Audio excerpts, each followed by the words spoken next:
Hello everyone, welcome to Drishti Judiciary's Law MCQs program.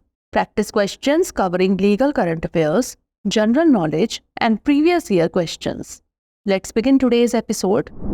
First question is, what power does Article 226 of the Indian Constitution grant to High Courts?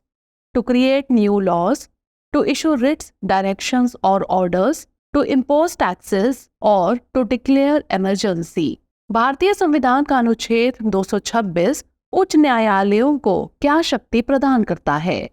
नए कानून बनाना, writ, निर्देश या आदेश जारी करना, कर लगाना या फिर आपातकाल घोषित करना. The correct answer is option B, to issue writs, directions और ऑर्डर्स. इसका सही जवाब है ऑप्शन बी, रिट, निर्देश या आदेश जारी करना. Recently, in the case of COC of KSK Mahanadi Power Company Limited versus Uttar Pradesh Corporation Limited and others, the Supreme Court ruled that the Telangana High Court violated bankruptcy procedures by deferring the CIRP process, disapproving the High Court's decision. Article 226 grants High Courts the authority to issue writs, directions or orders for enforcing fundamental rights or for other purposes. हाल ही में KSK Mahanadi power company limited के लेनदारों की समिति यानी COC बनाम Uttar Pradesh power corporation limited एवं अन्य के मामले में सर्वोच्च न्यायालय ने फैसला सुनाया कि तेलंगाना उच्च न्यायालय ने सीआईआरपी प्रक्रिया को स्थगित करके दिवालियापन प्रक्रियाओं का उल्लंघन किया है तथा उच्च न्यायालय के निर्णय को अस्वीकार कर दिया. अनुच्छेद 226 उच्च न्यायालयों को मौलिक अधिकारों को लागू करने या अन्य उद्देश्यों के लिए रिट, निर्देश या आदेश जारी करने का अधिकार देता है. Next question. As per the section 37(1)(a of the Arbitration and Conciliation Act 1996, an appeal can be made against an order refusing to refer to arbitration, grant interim relief, set aside an award और appoint an arbitrator.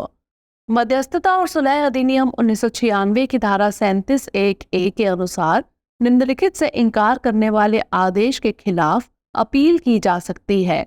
मध्यस्थता के लिए संदर्भित करना, अंतरिम राहत प्रदान करना, किसी निर्णय को रद्द करना या फिर मध्यस्थ नियुक्त करना. The correct answer is option A, refer to arbitration. इसका सही जवाब है ऑप्शन ए, मध्यस्थता के लिए संदर्भित करना. Recently, in the case of Vivek Nayak died and another versus the arbitrator, collector and 3 others, the Allahabad High Court held that the order cannot be challenged unless the parties are able to show that the order is patently illegal or arbitrary. Section 37(1)(a of the Arbitration and Conciliation Act 1996 allows appeals against orders refusing to refer the parties to arbitration under Section 8. हाल ही में विवेक नायक मृत एवं अन्य बनाम मध्यस्थ collector एवं 3 अन्य के मामले में इलाहाबाद उच्च न्यायालय ने माना कि आदेश को तब तक चुनौती नहीं दी जा सकती जब तक कि पक्षकार यह साबित करने में सक्षम ना हो कि आदेश स्पष्ट रूप से अवैध या मनमाना है. मध्यस्थता और सुलह अधिनियम 1996 की धारा 37(1)(a, धारा 8 के तहत पक्षों को मध्यस्थता के लिए संदर्भित करने से इनकार करने वाले आदेशों के खिलाफ अपील की अनुमति देती है. Next question. Under section 12 of the prohibition of child marriage act 2006, when is a child marriage declared void? When child is sold और trafficked, when child consents, when marriage is approved by parents or when no force is used. बाल विवाह प्रतिषेध अधिनियम 2006 की धारा 12 के अंतर्गत बाल विवाह कब अमान्य घोषित किया जाता है?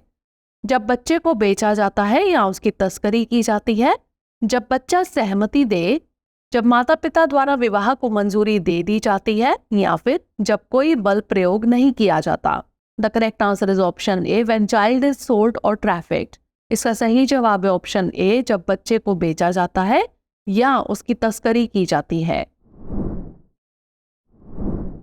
As per Section 12 of the Prohibition of Child Marriage Act 2006, A marriage is declared void if the child is sold, trafficked, taken by force or used for immoral purposes.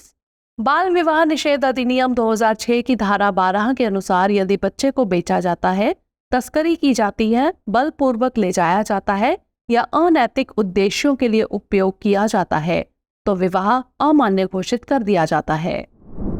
Next question, who can initiate corporate insolvency resolution process, that is CIRP, under section 7 of the IBC?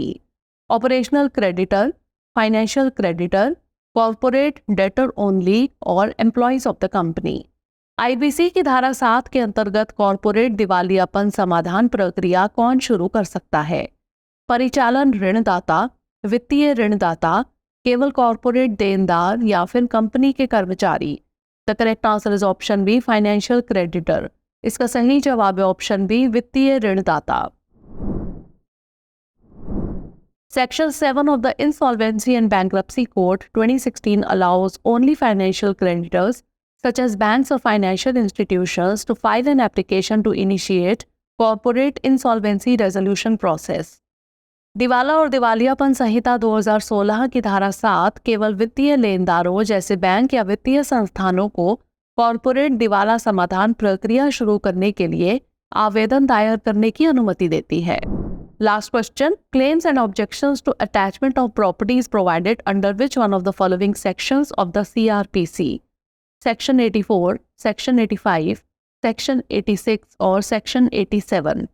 संपत्ति की कुर्की के दावे और आपत्तियां CRPC की निम्नलिखित धाराओं में से किस एक के तहत प्रदान की जाती है? धारा 84, धारा 85, धारा 86 या फिर धारा 87? The correct answer is option A, section 84। इसका सही जवाब है ऑप्शन ए, धारा 84। Section 84 of the Code of Criminal Procedure 1973 deals with the claims and objections to attachment of property. It allows any person other than the proclaimed person to file a claim or objection within 6 months of property attachment, with the court inquiring into the claim, and if disallowed, the claimant can file a suit within 1 year to establish their right. दंड प्रक्रिया संहिता 1973 की धारा 84 संपत्ति की कुर्की के दावों और आपत्तियों से संबंधित है।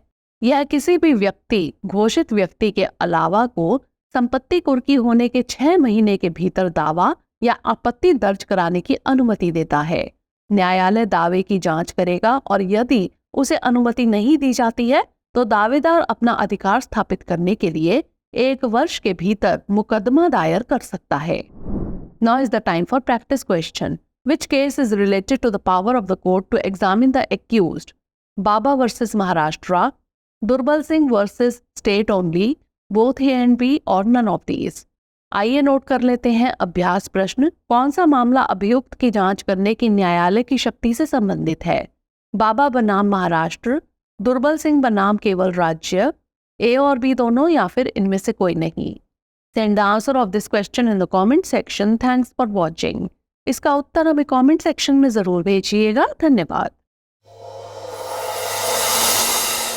Dear viewers, अपने एग्जाम की तैयारी को और बेहतर करने के लिए हमारे चैनल को लाइक, शेयर और सब्सक्राइब करना न भूलें।